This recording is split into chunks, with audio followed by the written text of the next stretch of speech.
to the protocol that we have, and I entirely and humbly recognize all of you in your respective capacities. You are aware that on the 20th of last month, we lost an icon in this nation.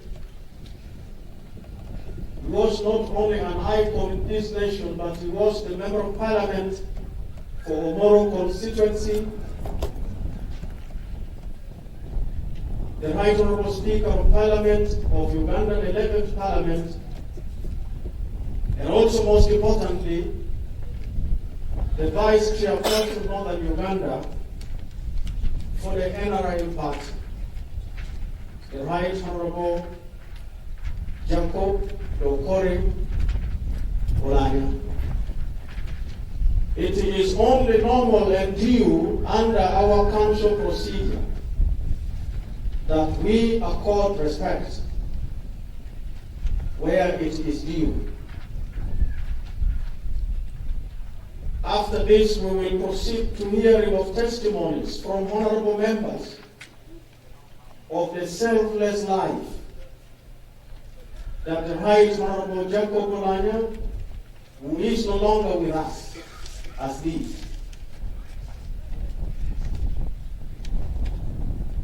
And therefore, that necessitated, out of discussions amongst the local government councils of Acholi Nano and West Nile, the need for all the leadership of the sub-regions to constitute themselves in one council to pay a special tribute and our last respects to the fallen hero in our midst.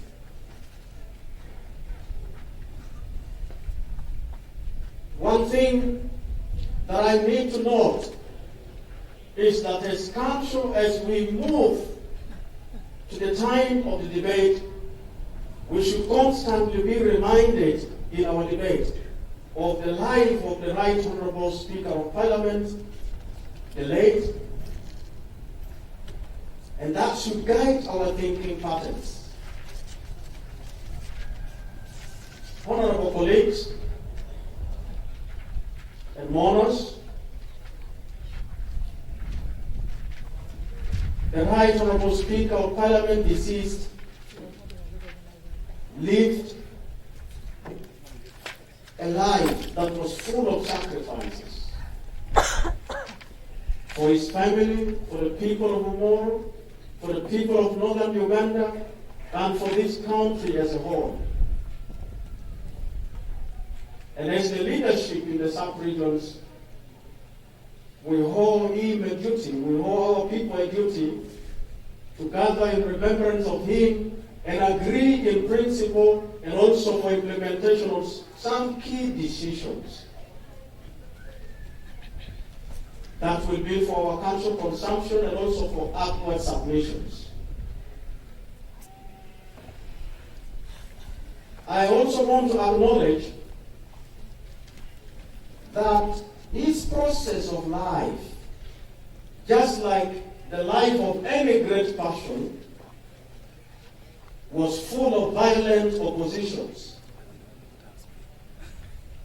And as a Speaker of the House, I regret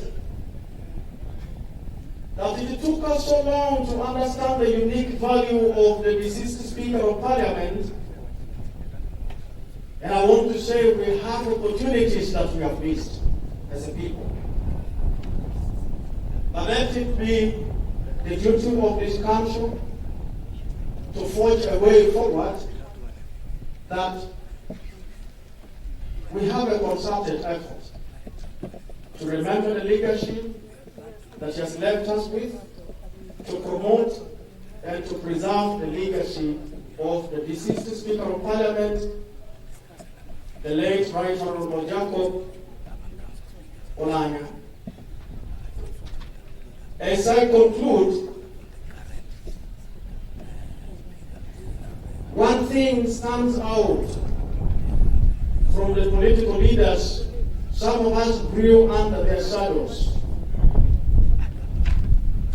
The Right Honorable Speaker was a man full of charity. But what makes his charitable works unique is that he does not put a public show on all the charitable works that he would do. You would not see the Right Honorable Speaker taking a photo of the church where he has built and standing and then posting somewhere. You wouldn't see him standing with the children and announcing that I am paying and I'm taking care and responsibility over these ones. And I think he understood in a very deep respect the context of charity. So, honorable colleagues, as I conclude, I want to apologize to all of us as the Speaker of the House that this session started very late. This is not the way of Omoro. This is not the way of Acholenao and West Nile. And this should have never been the way of the late Speaker of Parliament. But also, as human beings, we acknowledge that we are mere mortals and some things are bigger than us. We needed to handle a lot of things before we could settle down to have this meeting commence. And as the Speaker of the House, receive my apology. I also want to note that the Bola dancers, we appreciate your timely entrance, but I think you held the council hostage, including the Speaker of the House. The time we should have sat and constituted ourselves, we needed to wait. But I think that is excusable because that is the beauty of culture. Wherever they are, we appreciate them. So, honorable colleagues, I need just to remind us on the few values of the man whose life we have gathered here to celebrate, so that in our discussions, we understand that our discussions and our agreements and decisions should not offend those values. Our discussions, our debates should not offend the need for unity. The late Speaker of Parliament fought, and I think he succeeded in the unity of the North, and he was, within the short stint of his leadership, advocating for the unity of this country.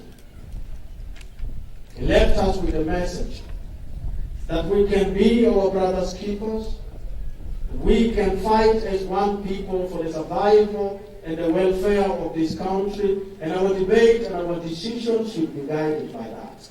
I thank you all for coming.